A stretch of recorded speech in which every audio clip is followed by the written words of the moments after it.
তুমি অন্য রাজ্যে বাঙালি বলে পেটাবে, মাছ খাও বলে তাকে লাথি মারবে, আর পশ্চিমবঙ্গে এসে তুমি ভাববে যে বাঙালি তোমাকে ইভিএমে উপুর করে ভোট দেবে। এটা হতে পারে না। তো আবারও আমি বলছি, বিজেপি শাসিত রাজ্যগুলিতে যদি বাঙালিদের ধরে ধরে নিশানা করা হয় হিন্দু মুসলিম নির্বিশেষে, তাহলে সেটা অত্যন্ত দুর্ভাগ্যজনক এবং বিজেপিকে কিন্তু এর পলিটিক্যাল ডিভিডেন্ড পশ্চিমবঙ্গে দিতে হবে।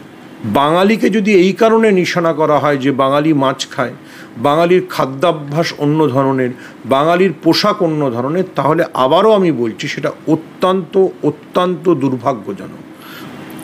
বাঙালি কোনো দিন ক্ষমা করবে না যে অন্য রাজ্যে তুমি আমায় পেটাবে আর এখানে এসে তুমি আমার গলায় মালা পরাতে চাইবে।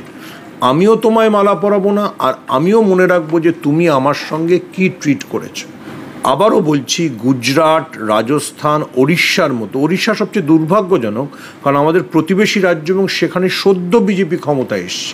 সেখানে বিজেপি সদ্য ক্ষমতায় আসার পরই এই ধরনের বাঙালিদের উপর উৎপীড়ন শুরু হয়েছে। দেখুন, আমরা দেখেছিলাম যে ওড়িশার সঙ্গে একটা দীঘার জগন্নাথ মন্দির নিয়ে টানাপোড়েন তৈরি করারও চেষ্টা করা হয়েছিল। তারপরে কিন্তু ওড়িশা সরকারের তরফে বিবৃতি দিয়ে বলে দেওয়া হয়েছে যে দীঘার জগন্নাথ মন্দিরের বিগ্রহ কোনো পুরীর জগন্নাথ মন্দিরের বিগ্রহের কাঠ থেকে চুরি করে বানানো হয়নি, যা অত্যন্ত দুর্ভাগ্যজনক একটা ক্যাম্পেইন ছিল। সেই ক্যাম্পেইনের দায়িত্ব পশ্চিমবঙ্গ বিজেপির নেতাদের নিতে হবে। কিন্তু এই যে পশ্চিমবঙ্গ এবং ওড়িশার মধ্যে টানাপোড়েন শুরু হওয়া, পশ্চিমবঙ্গ এবং রাজস্থানের মধ্যে টানাপোড়েন শুরু হওয়া, পশ্চিমবঙ্গ এবং গুজরাটের মধ্যে টানাপোড়েন শুরু হওয়া, এটা অত্যন্ত দুর্ভাগ্যজনক। বাঙালিকে যদি এই কারণে নিশানা করা হয় যে বাঙালি মাছ খায়, বাঙালির খাদ্যাভ্যাস অন্য ধরনের, বাঙালির পোশাক অন্য ধরনের, তাহলে আবারও আমি বলছি সেটা অত্যন্ত অত্যন্ত দুর্ভাগ্যজনক। মমতা বন্দ্যোপাধ্যায় একটা বার্তা দিয়েছেন, কিন্তু পশ্চিমবঙ্গে অনেক বাঙালির স্বার্থে কাজ করে এরকম অনেক সংগঠন আছে। বাংলা পক্ষ থেকে জাতীয় বাংলা সম্মেলন থেকে জাতীয় বাংলা পরিষদ, তারা সবাই কিন্তু রাস্তায় নেমেছে। আমাদের ভুলে গেলে চলবে না পশ্চিমবঙ্গে কত লক্ষ রাজস্থানের মানুষ বাস করে, তাদের জীবিকা এখানে রয়েছে। আমাদের ভুলে গেলে চলবে না প্রতিবেশী উড়িষ্যার কত লক্ষ মানুষ এখানে কাজ করেন।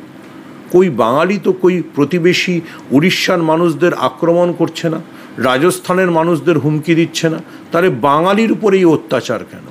এই অত্যাচারের প্রতিবাদে সব দল, ধর্ম, বর্ণ নির্বিশেষে প্রতিবাদ করতে হবে।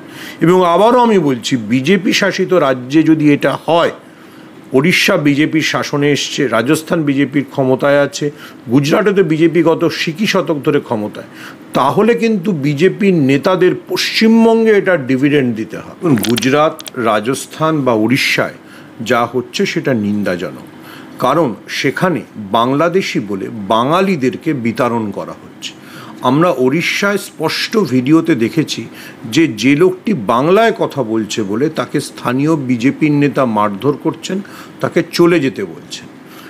আমি ধর্মীয় বিভাজনে বিশ্বাস করি না, কিন্তু দুর্ভাগ্যের বিষয় এতদিন শুধু বিজেপি শাসিত রাজ্যগুলিতে বাঙালি মুসলিমদের টার্গেট করা হতো, এখন বাঙালি হিন্দুদেরকেও নিশানা করা হচ্ছে। রাজস্থান বা ওড়িশা থেকে যাদের তাড়ানো হয়েছে তারা বাঙালি হিন্দু।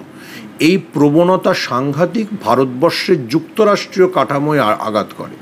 বাঙালি বলে আমরা এত দুর্বল হতে পারি না। সুখের বিষয়, মমতা বন্দ্যোপাধ্যায় তার পুলিশ প্রধান মানে রাজ্যের পুলিশ প্রধান রাজীব কুমারকে ওড়িশা সরকারের সঙ্গে কথা বলতে বলেছেন, তারপরে হয়তো ব্যাপারটা একটু ছেদ পড়েছে। কিন্তু আবারও আমি বলছি, বিজেপি শাসিত রাজ্যগুলিতে যদি বাঙালিদের ধরে ধরে নিশানা করা হয় হিন্দু মুসলিম নির্বিশেষে, তাহলে সেটা অত্যন্ত দুর্ভাগ্যজনক এবং বিজেপিকে কিন্তু এর পলিটিক্যাল ডিভিডেন্ড পশ্চিমবঙ্গে দিতে হবে। বাঙালিও কিন্তু রাজনৈতিকভাবে তার প্রত্যাঘাত করবে। বিজেপি যেন এটা ভুলে না যায়। বাঙালি হিসেবে প্রত্যেকের আমাদের এই ঘটনার প্রতিবাদ করা উচিত।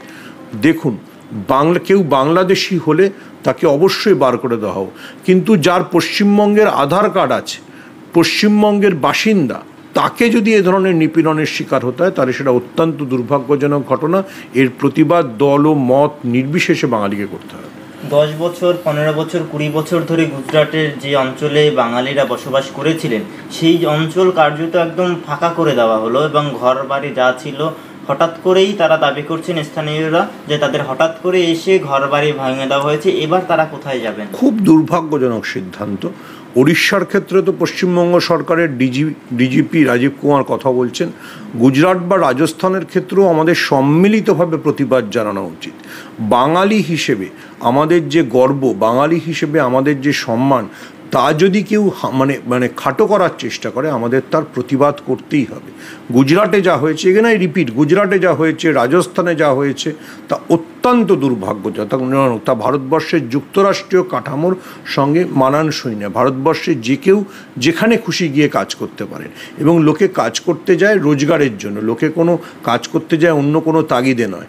তাকে যদি অপমান করা হয়, তাকে যদি হেনস্থা করা হয়, তার যদি মাথার উপরের ছাদকে গুড়িয়ে দেওয়া হয়, তাকে যদি তাড়িয়ে দেওয়া হয়, তাহলে তা অত্যন্ত দুর্ভাগ্যজনক। 30 থেকে 40টা বুলডোজার, 3000-এর বেশি পুলিশ সেখানে মোতায়েন রেখে এই ধরনের যে রাষ্ট্রীয় ব্যবস্থায় বা প্রশাসনিক ব্যবস্থা ব্যবহার করা, দেখুন, এই বুলডোজার ব্যবহার করার বিরুদ্ধে সুপ্রিম কোর্টের স্পষ্ট রায় আছে।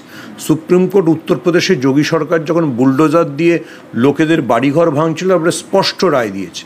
তারপরও যেসব সরকার সুপ্রিম কোর্টের রায়কে উপেক্ষা করে বুলডোজার ব্যবহার করছে, তাদের বিরুদ্ধে আইনগত ব্যবস্থা নেওয়া উচিত। আমি আশা করব পশ্চিমবাংলার বা বাঙালি আইনজীবীরা তারাই উৎখাত হয়ে যাওয়া বাঙালি পরিবারগুলির পাশে দাঁড়াবেন, সুপ্রিম কোর্টের দৃষ্টি আকর্ষণ করবেন এবং মামলা হবে। মমতা বন্দ্যোপাধ্যায়ের সরকার যে ব্যবস্থাটা নিচ্ছে সেটা কি যথেষ্ট বলে আপনার মনে হয়? দেখুন, মমতা বন্দ্যোপাধ্যায় সরকার সরকারি বাধ্যবাধকতা অনুযায়ী ব্যবস্থা নিচ্ছেন। তারা সরকারি সূত্রে পুলিশ প্রধান কথা বলছেন, উড়িষ্যার সঙ্গে রাজস্থানে চিঠি পাঠানো হচ্ছে। কিন্তু আমি আবারও বলছি, পশ্চিমবঙ্গের সাধারণ মানুষ রাজনৈতিক ভুলে ধর্ম বর্ণ নির্বিশেষে সবার রাজস্থান, গুজরাট, উড়িষ্যায় যা হচ্ছে তার বিরুদ্ধে প্রতিবাদ করা উচিত। তৃণমূল কংগ্রেসকে আমরা সেই অর্থে রাস্তায় দেখছি না। তৃণমূল বর্তমানে পশ্চিমবাংলার ক্ষমতায় রয়েছেন, বৃহৎ দল। তারা যদি সঠিকভাবে আন্দোলন করতেন বা সেই অর্থে রাস্তায় নামতেন, তাহলে কি অন্য ছবি দেখা? তৃণমূলের সাংসদরা পার্লামেন্টে বিষয়টা তুলেছেন। আমি আশা করব যে তৃণমূলের তরফে আরও জোরালো প্রতিবাদ হবে এই বিষয়ে। এই যে বারংবার হয়েই চলেছে, প্রথমে আমরা দেখেছিলাম শুধু মুসলিমদের, তার একটা কারণ হচ্ছে যে বাঙালি হিসেবে আমরা তত নিজেদের অস্মিতার কথা বলি না। দেখুন, পশ্চিমবাংলা থেকে 42 জন সাংসদ আছেন, ত্রিপুরা থেকে 2 জন বাঙালি সাংসদ আছেন, 44 জন। বরাক উপত্যকা থেকে আসামে যিনি যেতেন তিনিও সাধারণত বাঙালি হন, 45 জন। এই 45 জন সাংসদ তো নিজেদের রাজনৈতিক বিভেদ, অন্য সব পরিচয়কে ভুলে বাঙালির অপমানের জন্য বলেন না। কলকাতার নন্দরাম মার্কেটে যদি আগুন লাগে, রাজস্থানী ব্যবসায়ীদের বাঁচানোর জন্য রাজস্থানের 3 জন মন্ত্রী বা 4 জন মন্ত্রী এসে বড়বাজারে বসে থাকেন, যাতে রাজস্থানের মন্ত্রীরা নিশ্চিত করেন যেন রাজস্থানী ব্যবসায়ীদের কোনো ক্ষতি না হয়। আমরা তো সেভাবে দল মত বর্ণ ভুলে বাঙালির অপমানে দাঁড়াতে পারি না। যদি দাঁড়াতে পারি, তাহলে এইসব বাঙালিদের সাথে করবারই সাহস কারো হবে না। এর জন্য সাধারণ বাঙালিকে কি বার্তা দেবেন? সাধারণ বাঙালিকেই এটার প্রতিবাদ করতে হবে। বাঙালিকে নিজের গর্বের কথা ভাবতে হবে, বাঙালিকে নিজের অস্মিতার কথা ভাবতে হবে। যে জাতি স্বাধীনতার জন্য সবচেয়ে বেশি ত্যাগ করেছে, যে জাতি স্বাধীন ভারতবর্ষকে সবচেয়ে বেশি নোবেল পুরস্কার দিয়েছে, যে জাতি বাঙালিকে দেশবাসীকে জাতীয় সঙ্গীত দিয়েছে, তাদের যদি অপমানের শিকার হতে, তাহলে আর কি বলার আছে? এটা বাঙালি অস্মিতার প্রশ্ন, এটা বাঙালির আত্ম অধিকারের প্রশ্ন। এখানেই তো তারা পাল্টা বলে দিচ্ছেন যে বাংলাদেশি, সেই কারণেই কি না, এটা বলা যেতেই পারে না। যে লোকটি ভারতবর্ষের নাগরিক, যার কাছে ভারতবর্ষের আধার কার্ড আছে, ভোটার কার্ড আছে, তাকে যদি বাংলাদেশি বলে চিহ্নিত করা হয়, তাহলে তার চেয়ে দুর্ভাগ্যজনক কিছু হতে পারে না। বলা হচ্ছে যে এটা বেআইনি ভাবে তৈরি করা হয়েছে, ফেক। সেটা তো আগে ভারতবর্ষের ট্রাইব্যুনাল আছে, আদালতে সেটা প্রমাণ করতে হবে।